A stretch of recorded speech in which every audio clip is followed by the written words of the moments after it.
Okay, good day students. So welcome to Principles of Accounting. We will be employing the steps of accounting principles. We have come up to the adjusted trial balance. We have to come up next to the financial statements.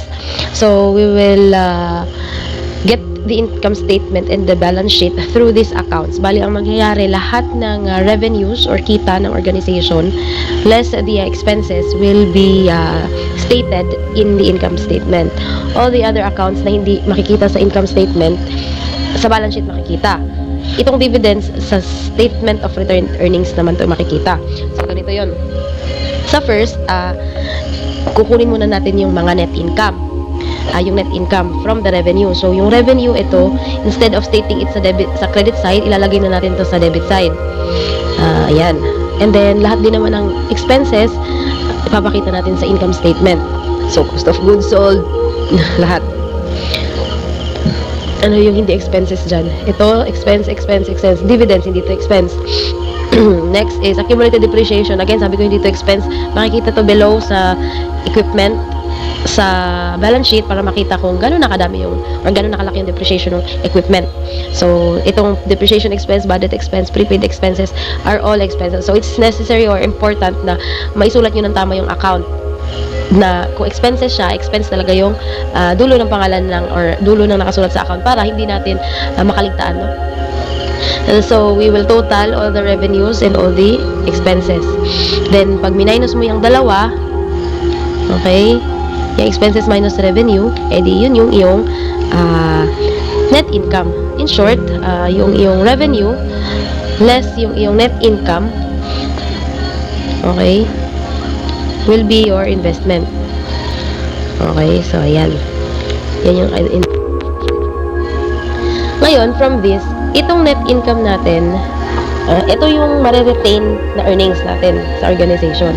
So, let's say dahil first time, kunyari, ito na operation ni Bethel Corporation, sabihin natin wala pa siyang retained earnings noong 2024 o 2023 since we are closing our books ngayon 2024. So, noong 2023 is zero.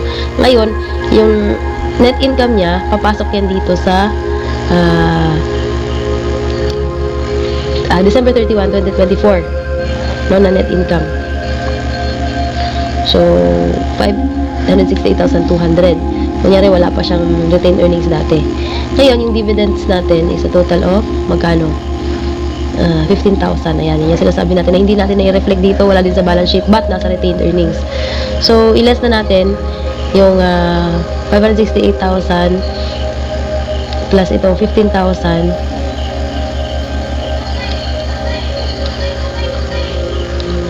So, it will be a total of 553,200 yung retained earnings natin. Ngayon, yung retained earnings naman natin, ilalagay natin yan dito sa net income sa balance sheet. Okay, ano mangyayari dyan? Yung mga hindi natin nailagay dito sa net income, like yung cash, ilalagay natin yan sa balance sheet dahil mga permanent accounts yan. Okay, so yan. Like yung inventory, notes payable, yan, balance sheet yan. Pagdating dito sa owner's equity, ayan.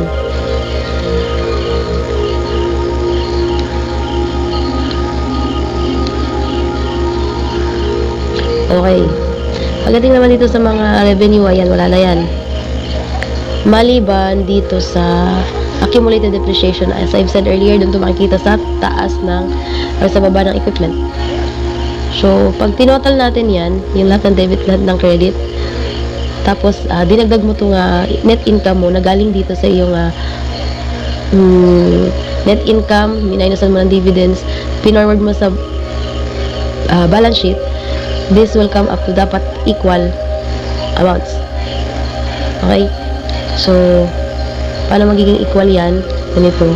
Hindi yan minus, plus yan. Okay? In short, pag pinlas mo itong yung lahat ng credit plus your retained earnings, this will total to your balance sheet. Again, ganun yung mangyayari doon. So, from here, from this column, or from this cell, yung net income dito, itatapon natin yan sa retained earnings. Then, sa retained earnings, pag minus yung dividends, yung matitira, ipa-plus natin dito sa retained earnings sa balance sheet.